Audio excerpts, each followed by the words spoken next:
We've met before. I've been to your house and you talked me through the attack. It was a terrifying affair. And what you really wanted to know was why. That's right, and we didn't find that out from the attackers. So what happened in court When when you tried to find out? they were given an opportunity to tell the court, and they failed to do so, or they offered different stories which were contradictory. And so where are you left now in terms of why this happened to you? The police gave me a confidential briefing afterwards, and I'm now convinced it was mistaken identity. They went to the wrong house. Just take us through what happened for those people who haven't read the detail, because it's a terrifying thing. It was just 10 o'clock one evening. The doorbell rang. I thought it was my daughter's friends. I opened the door, and 4 men rushed through and started beating me. And it was interrupted by the police? Yes, my eldest daughter was upstairs. They didn't realise she was upstairs. She rang the police, and within 8 minutes they came, although it was a very long 8 minutes, let me tell you.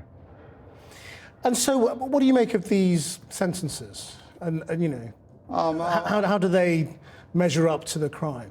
I feel vindicated by the sentences, but I don't want to be vindictive. They are long sentences, rightly so, but I don't want to glory in that. That's an awful long time they've lost, rightly so, but I'm not going to sit here cheering about it because it's still depressing. People do things like this and need to be punished this way, but they do need to be punished. Is it a relief?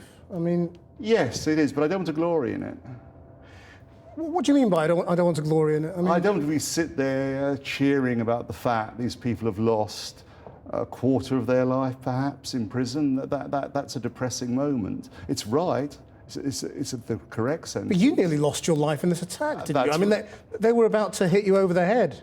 Yeah, that's when the police came in. And I'm not defending them at all. It's right, they suffered that, but I'm not going to glory in it. It's still a depressing moment where that happens to someone or 4 people. How much of the court proceedings did you sit and watch? What was it like seeing them, accounting for their actions? I only saw them today, and that was very frightening, far more frightening than I realised. That brought it back to me in a way that nothing else has done. My wife started trembling, and my eldest daughter burst into tears at one point. It was very scary to see them. Because you've been remarkably calm, I think, and forgiving almost about what happened. Yeah, I want to be forgiving. I haven't forgiven them. I need to see contrition, which I've not seen yet. And I didn't see it in their eyes today, so I need to see that before I will forgive them. But nor do I want to be embittered by it. That would just ruin my life. Now, your case was also invoked, really, in the whole arguments around foreign prisoners, because these people are from Poland, as I understand it. That's right. What do you think should happen to them now? I mean, should they serve time here? Should they be deported? I mean, well, they will serve time here. That's the system. As I understand it, they won't spend any time over there. They will spend their time in prison over here. You know, we are part of the EU. That they will serve their sentence in Britain. I see nothing wrong with that. And after that, I mean, are you happy for them to be released here?